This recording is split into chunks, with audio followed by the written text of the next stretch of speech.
வரைக்கும் எங்கே இருந்த எங்கே இருந்த இன்ன வரைக்கும் எங்கே இருந்த நிறைய இருந்துட்டு வீட்டு படுத்துருந்தேன். தாத்தாவோட லைஃப் ஸ்டைல்னு பார்த்தீங்கன்னா தாத்தா வந்து 90 வயசு வரைக்கும் சைக்கிள் ஓட்டுவாருங்க. சைக்கிளில் தான் போவார் வருவார். எங்கே போகணுன்னாலும் சைக்கிளில் போயிட்டு தான் வருவார். மாமா வந்து கீழே விழுந்துருவார் அப்படின்னு சொல்லி பயந்து தான் வாங்கி வச்சுட்டார். கொடுக்க மாட்டேன் அப்படின்னு சொல்லினதுக்கப்புறம் தான் வந்து அவர் எங்கே போனாலும் நடந்து போக ஆரம்பித்தார். அவரோட ஹெல்த் ப்ராப்ளம் அப்படின்னு பார்த்தீங்கன்னா அவருக்கு சுகர் பிபின்னு இது வரைக்கும் எதுவுமே வந்தது இல்லைங்க.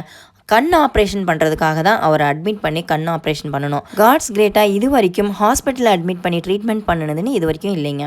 2வது நாள் திருவிழா மாவிளக்கு திருவிழா, ஒயிலாட்டம் மயிலாட்டம்லாம் இருக்க போதுங்க. அதெல்லாம் நம்ம போய் லைவாக பார்க்கலாம். இங்கே பார்த்தீங்கன்னா மாவிளக்கை எவ்வளோ அழகாக அலங்காரம் பண்ணி ப்ரெசன்ட் பண்ணியிருந்தாங்கங்க. இங்கே பார்த்தீங்கன்னா இந்த ஊர் வழக்கப்படி பார்த்தீங்கன்னா இந்த மாதிரி பிளாஸ்டிக் பூவில் மாவிளக்கை அலங்காரம் பண்ணுறது வழக்கம்.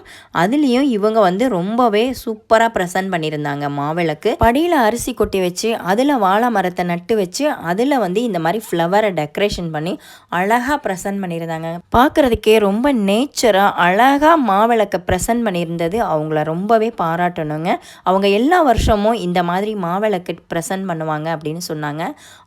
இவங்க தாங்க. இவங்க 2 பேரும் வருஷம் இந்த மாதிரி மாவிளக்கை ப்ரெசன்ட் பண்ணுவாங்க அப்படின்னு சொன்னாங்கங்க. மற்றவங்களும் பார்த்தீங்கன்னா இந்த மாதிரி காகிதப்பூ வச்சு அலங்காரம் பண்ணியிருந்தாங்க. இந்த ஊர் வழக்கப்படி பார்த்தீங்கன்னா காகிதப்பூ வச்சு மாவிளக்கை அலங்காரம் பண்ணுறது வழக்கங்க. காலகாலமாக அப்படி தான் பண்ணிட்டு இருக்காங்க.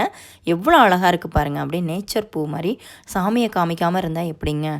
ஆமாங்க, இவங்க தாங்க சூர்யாம்பாளையத்து மாரியம்மன். இதுக்கப்புறம் பார்த்தீங்கன்னா மயிலாட்டம் ஒயிலாட்டம் பார்த்து ரசிக்கலாம்.